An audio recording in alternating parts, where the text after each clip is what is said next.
Direto ao assunto, com um tema que tem estado no topo da atualidade, as dificuldades sentidas por diversos serviços de urgência, particularmente nas áreas da obstetrícia e ginecologia. Ora, médico, a cabeça de lista do Bloco de Esquerda por Braga, o deputado Bruno Maia é médico neurologista, intensivista na Unidade Local de Saúde de São José. Susana Correia, deputada do PS, vice-presidente da Comissão de Saúde, estudou Administração e Gestão de Saúde e vão tirar temas nos próximos minutos. Bem-vindos e obrigado por terem acedido ao nosso convite para participar nesta tarde política. Vou começar por si, Bruno Maia.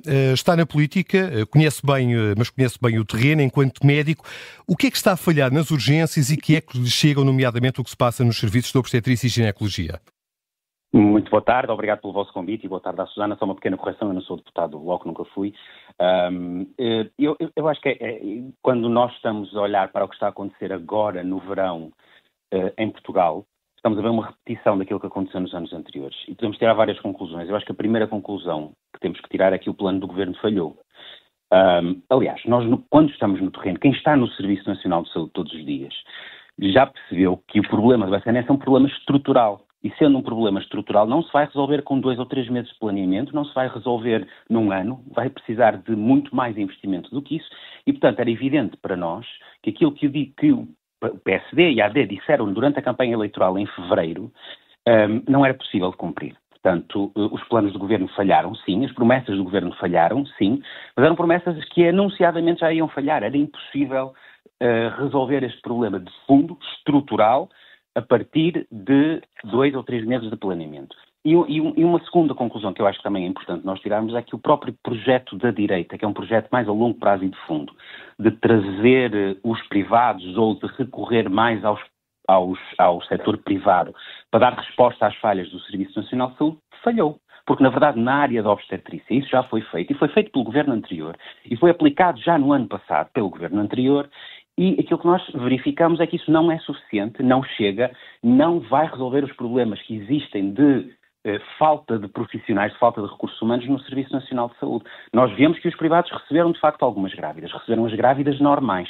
aquelas que não tinham patologia pesada, aquelas que não tinham complicações, aquelas que eram fáceis de tratar e fáceis também de cobrar ao Serviço Nacional de Saúde. E, portanto, isso não é suficiente para resolver o problema da obstetrícia, que é um problema que parece um problema muito específico de uma especialidade, muito localizado geograficamente em Lisboa e Valtejo, mas na verdade é a ponta do iceberg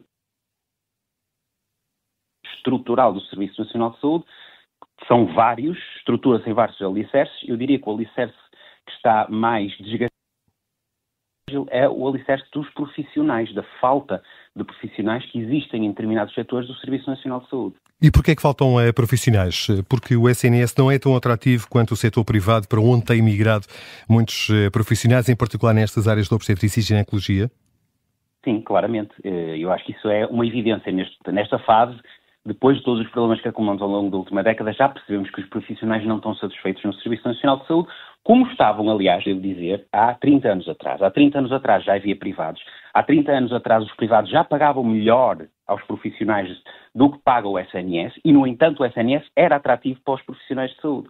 Porquê? Porque havia carreiras, havia uma organização de carreiras, havia uma promessa de progressão ao longo da vida, havia a possibilidade de trabalhar num setor onde, para além da progressão, era possível ensinar, era possível investigar, era possível fazer parte da gestão, e tudo isso foi sendo descaracterizado ao longo das últimas décadas com a introdução de contratos individuais de trabalho, basicamente a desestruturação das carreiras, a não progressão, o que é uma coisa que é bastante marcada em algumas com 50 anos a ganhar 1.200 euros ao lado de enfermeiros de 22 anos que acabaram de sair da escola de enfermagem a ganhar exatamente a mesma coisa. Portanto, quer dizer, isto torna-se insustentável do ponto de vista da organização de uma equipa, da estruturação de uma equipa, de hierarquização de uma equipa e do respeito pela técnica e pela experiência. Portanto, tudo isto foram processos que foram-se acumulando ao longo dos últimos anos e que hoje em dia, é como eu dizia no início, hoje em dia para reverter isto, não basta um plano de 60 dias, não basta 2 ou 3 meses de planeamento, não basta substituir 2 ou 3 pessoas na cabeça do Serviço Nacional de Saúde. É preciso um investimento muito mais profundo do que tudo isto. Sónia Correia, boa tarde e bem-vinda também à Antena do Observador. O Presidente da República defendeu hoje que é fundamental para o futuro um pacto de regime para a área da saúde e nomeou particularmente o PS e o PSD. Como é que o Partido Socialista avalia esta necessidade e a possibilidade, sim, de chegar a um entendimento comum com o PSD? Olá, muito boa tarde. Cumprimento desde já o Dr. Bruno Maia, do Bloco de Esquerda, e agradeço o convite para poder estar presente aqui na Rádio Observador. Cumprimento o programa e cumprimento todos aqueles que nos estão a ouvir.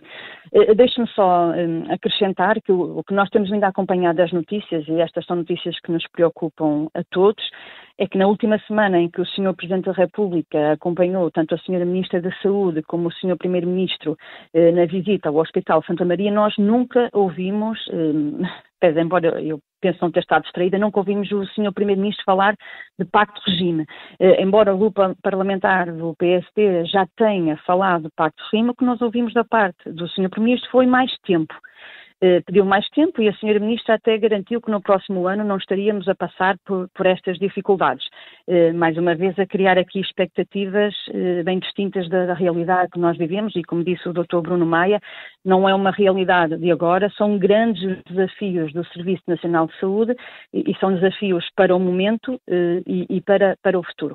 Relativamente à pergunta que me coloca, eu penso que importa lembrar que logo imediatamente a seguir a estas eleições, e às eleições que foram ganhas pela AD, e que o Serviço Nacional de Saúde e a saúde em geral foi um tema que foi bandeira no programa eleitoral da AD, prometendo imediatamente o plano de emergência que iria salvar todos os males do Serviço Nacional de Saúde, o Partido Socialista apresentou logo imediatamente a disponibilidade para se avançar, eu não sei se a palavra usada foi o pacto de regime, mas a disponibilidade para avançarmos para rever e valorizar imediatamente a questão dos profissionais de saúde, ainda que para isso fosse necessário uma revisão do Orçamento de Estado, porque percebemos, tal como disse o Dr. Bruno Maia, está no terreno. Eu neste momento sou deputada, mas também estou ligada à saúde e a uma instituição do Serviço Nacional de Saúde há mais de 20 anos, e a verdade é que o que tem sustentado, com todas estas dificuldades e os grandes desafios que temos pela frente, mas o que tem sustentado a resposta de qualidade que continuamos a dar aos portugueses no Serviço Nacional de Saúde são os recursos humanos e a qualidade de recursos humanos que nós temos ainda no nosso Serviço Nacional de Saúde. Portanto, independentemente do governo ser da AD ou ter sido do Partido Socialista, é verdade que nós não podemos prescindir dos melhores. E eu já tive a oportunidade de dizer que eu acho que o atual governo cometeu um gravíssimo erro, que foi prescindir do conhecimento e da experiência do professor Fernando Araújo à frente da parte operacional do Serviço Nacional de Saúde. Portanto, eu acho que a Sra. Ministra da Saúde, embora tenha dito que as dificuldades são maiores que aquelas que eram esperadas, eu penso que ela não tem conhecimento da real de dificuldades do Serviço Nacional de Saúde. E estamos a falar de recursos humanos.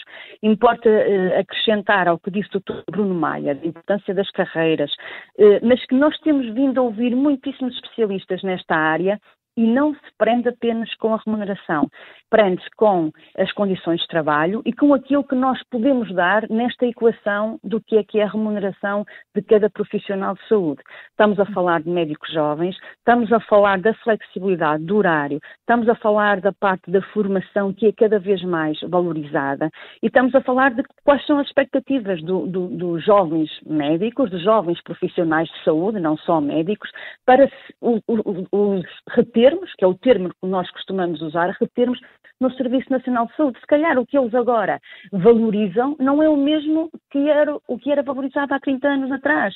Mas era a Susana Correia talvez o mesmo que poderiam valorizar já há 8 anos. Pergunto-lhe isto porque falou aí dessa disponibilidade manifestada pelo PS para um pacto de regime, depois de a AD ter vencido as eleições, mas o governo socialista de António Costa, o último, por exemplo, que era um governo de maioria absoluta, perdeu uma oportunidade ao não encetar esforços para se avançar com esse pacto de regime.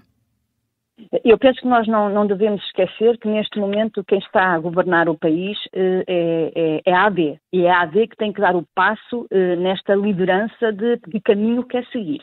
E a verdade é que o plano de emergência que nos foi apresentado, depois de ser vendido como solução para o Serviço Nacional de Saúde, se verificarmos a longo prazo quais são as soluções que temos para o Serviço Nacional de Saúde, elas são distintas das mesmas que foram preconizadas por governos do Partido Socialista, mesmo analisando os últimos 8 anos. Houve aqui um investimento na criação da direção executiva, houve uma reorganização muitíssimo importante ao nível do Serviço Nacional de Saúde. Estou-me a referir às unidades locais de saúde, estou-me a referir aos modelos, aos novos modelos do OSF, à generalização das OSFs modelo B, e estou-me a referir também a alguma valorização que foi feita, compreendendo que não seja suficiente, mas que foi feita tanto no aumento do número de profissionais de saúde no Serviço Nacional de Saúde, como no aumento da sua remuneração. Não podemos pôr de parte que há uma legislatura que foi interrompida, há um caminho iniciado que eu não consigo compreender, e não sei se alguém está em condições de o dizer, se está a ser continuado ou descontinuado. Sendo que para o Partido Socialista agora a bola está do lado do Governo, já percebemos isso. Bruno Maia, deixe-me ouvir também, Bruno Maia, sobre esta ideia do Pacto de Regime, que não foi lançada pelo Presidente e sim por Marcos Mendes, mas hoje o Presidente acabou confrontado com essa ideia. O Primeiro-Ministro não disse nada sobre o Pacto de Regime. Bruno Maia, depois de anos e anos com problemas recorrentes nas urgências hospitalares, sobretudo nesta altura do verão, será preciso esse Pacto de Regime? E já agora o Bloco de Esquerda estaria disponível para integrar um eventual acordo? Eu acho que é preciso soluções políticas, não é? Porque muito mais do que figuras que estiveram à frente do Serviço Nacional de Saúde e que agora foram substituídas, muito mais do que o Governo mudou, era preciso haver soluções concretas que nos apontassem um caminho para o futuro. E essas soluções ainda não foram apresentadas por ninguém que tenha responsabilidades governativas. Quando nós falamos em atrair e fixar médicos, nós não vemos nenhuma proposta em cima da mesa neste momento que seja capaz de o fazer. Estou a falar do caso especial dos médicos, porque é por onde falha muitas destas escalas, da obstetrícia, pediatria e muitas outras. E, portanto, nós vimos que houve uma tentativa de negociação com os profissionais do governo anterior que foi falhada, foi um falhanço, podemos dizer isso, e que não serviu para o seu fim, que era atrair e fixar médicos. E agora vemos neste momento que as negociações começaram há 2 ou 3 meses com este governo e já começaram a correr mal e, portanto, já há os sindicatos, nomeadamente os sindicatos médicos, já começaram a perceber que não há vontade ou disponibilidade deste governo para fazer as medidas essenciais para respeitar aquilo que são as exigências dos médicos. E já agora reforço aquilo que disse a Susana há pouco tempo, que é que no caso dos médicos, no caso dos enfermeiros, é uma questão de remuneração, porque ninguém imagina que um enfermeiro possa sobreviver a trabalhar num hospital em Lisboa e ganhar 1.200 euros por mês com o preço da habitação que nós temos nesta cidade. Mas, no caso, por exemplo, dos médicos, já não é uma questão de remuneração, é uma questão de carreiras, é uma questão de tempo, de desgaste, de organização dos serviços e, sobretudo, de respeito por aquilo que é o tempo da vida privada dos médicos. E isso significa não ter de trabalhar 110 horas por semana para poder ter um salário ao fim do mês. E, portanto, era preciso pensar estas duas coisas.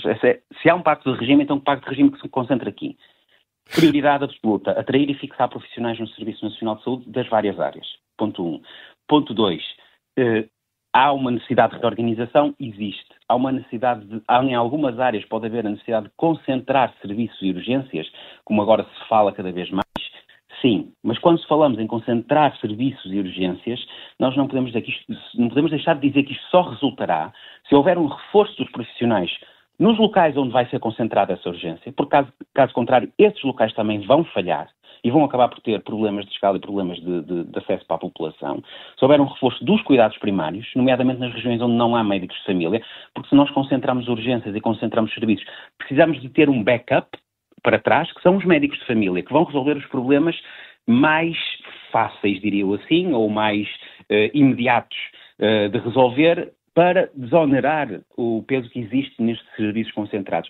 E, em terceiro lugar, há um critério que não pode ser esquecido, que é o da igualdade entre as várias populações. Nós podemos concentrar maternidades em Lisboa, está certo, mas se calhar temos de olhar para a cidade de Lisboa, onde há 3 maternidades, e pensar que aqui se pode concentrar maternidades, porque há 3 numa cidade, mas não podemos eliminar a maternidade de Santarém, porque está a 90 km de Lisboa. E, portanto, aquela população vai deixar de ter um verdadeiro acesso a isso. Portanto, concentre-se com uma lógica de igualdade para as populações e concentre-se também com uma lógica de racionalidade técnicas que nós precisamos para dar às pessoas. É evidente que as maternidades mais desenvolvidas tecnologicamente vão acabar por ficar nos centros, nos locais que as rodeiam, nomeadamente no caso de Lisboa, Santarém, Cascais, Setúbal, têm de ter outras maternidades para fazerem os partos que tenham menos complicações, para desonerarem os centros onde se vai concentrar estas urgências. Para promover uma maior igualdade territorial. Susana Correia, Marcelo Rebelo de Sousa, apesar de salientar a importância do Pacto de Regime, diz também que no atual contexto é difícil promover um entendimento, particularmente entre PS e PSD, pelas diferentes visões que os dois partidos têm sobre o recurso a privados. Esta questão é um obstáculo a entendimentos? Esta questão nunca foi negada e continua a ser bastante bem definida e clarificada pelo Partido Socialista. Há linhas vermelhas que o Partido Socialista defendeu ao longo de todos estes anos na salvaguarda e no robustecimento do Serviço Nacional de Saúde. Reforçar e reter profissionais de saúde não é à custa de maior contratualização com o serviço privado e aumentar, por exemplo, o número de partos que se fazem nos privados ou que se deixaram ir para os privados, que até aumentaram, e que podem ser feitas à custa da melhoria e da reformulação até das equipas e das funções das equipas tipo no nosso Serviço Nacional de Saúde. A verdade é que este tempo que nós tivemos até aqui, desde o momento em que foi apresentado o plano de emergência, e se formos analisar as medidas estruturais, nós não compreendemos que se esteja a reforçar o Serviço Nacional de Saúde. Nós temos vindo a apontar o dedo, temos até mesmo na Assembleia da República um grupo de trabalho que acompanha a execução do plano de emergência e tudo nos leva a ter uma maior preocupação, uma preocupação crescente, é que não estaremos a robustecer o Serviço Nacional de Saúde, estaremos sim, a longo prazo, a enfraquecê-lo, porque se vamos dar, e isto já foi dito por vários deputados do Partido Socialista, se nós vamos dar mais ferramentas ao privado, nós vamos enfraquecer o Serviço Nacional de Saúde, e não é isso que o Partido Socialista defende, tal como estamos a falar das urgências, mas podíamos falar ao nível dos cuidados de saúde primários. Nós falamos de centros de atendimentos clínicos neste plano de emergência apresentado e nunca percebemos, por mais vezes que perguntássemos à Sra. Ministra, quem são os recursos humanos que vão para estes centros de atendimentos clínicos. Nós falamos em aumentar nos cuidados de saúde primários os meios complementares de diagnóstico, mas sempre à custa do aumento da contratualização nos privados. Portanto, o Partido Socialista aqui tem uma preocupação crescente, porque achamos, e toda a vida, na vida do Serviço Nacional de Saúde, foi isto que nós fomos defendendo, não é à custa de valorizar as ferramentas do privado que nós vamos conseguir salvar, e passo a expressão, no fundo, de a colocar entre aspas, salvar o futuro e a sustentabilidade do Serviço Nacional de Saúde. Sónia, deixa-me também ouvir o Bruno Maia. O Bloco de Esquerda, a SCB, também tem criticado a opção do Governo de recurso aos hospitais privados para resolver a pressão sentida nas urgências. Pergunto-lhe, Bruno Maia, se nesta fase e no curto prazo haveria outra solução, se de facto face às necessidades é possível dispensar este contributo do setor privado? Não, mas de facto, nós já estamos a usar o contributo do setor privado e não é do MCDT, das listas de espera para a cirurgia, provavelmente agora, possivelmente até vão fazer com consultas de especialidade. Ou seja, esse contributo privado já existe há muito tempo. Estamos a fazer e ele tem vindo a aumentar ao longo dos anos. A questão é que nós estamos a ver, por exemplo, no caso da obstetrícia, que isso não é suficiente. Nós vimos com aquilo que foi o cheque de cirurgia que aconteceu ao longo dos últimos anos, com a chamada dos privados para resolver o problema das listas de espera, que o privado não é suficiente, não tem essa capacidade. E, na verdade, se nós pensarmos um bocadinho, nem é preciso consultar grandes dados, é evidente que o privado e o setor privado está a funcionar de uma forma eficiente, ou seja, não tem camas vazias, não tem médicos desocupados, não tem enfermeiros desocupados, está a funcionar eficientemente e, portanto, não tem a capacidade para acomodar os milhares de pessoas que estão em listas de espera no Serviço Nacional de Saúde e resolver esse problema. Onde é que nós podemos resolver esse problema? É quando olhamos para o Serviço Nacional de Saúde e em tantos hospitais de Lisboa e Valtejo, por exemplo, nós vemos blocos operatórios, salas de bloco operatório que deixam de trabalhar às 2 da tarde porque falta um anestesista. Portanto, é aqui que há espaço. É aqui que há espaço para expandir. É na ausência de recursos. É termos que ressonâncias magnéticas ou equipamentos de TAC que fecham ao fim de semana. porque não têm radiologistas ou neuroradiologistas ou técnicos para operar estes aparelhos. Bruno e Susana, deixem-me só fazer uma última pergunta. Estamos quase no limite do nosso tempo. Vamos ter que atualizar as notícias às 7. O médico ginecologista, precisamente, Diogo Aires de Campos, dizia na passada semana aqui na Rádio Observador que os médicos desta área de especialidade do setor privado ganham sensivelmente a 3 vezes mais do que os médicos da mesma área no Serviço Nacional de Saúde. O Estado tem capacidade para aproximar as condições oferecidas no público e no privado? Susana Correia, começo por si. Eu penso que eu também já tive a oportunidade, ainda hoje aqui neste programa, de o referir.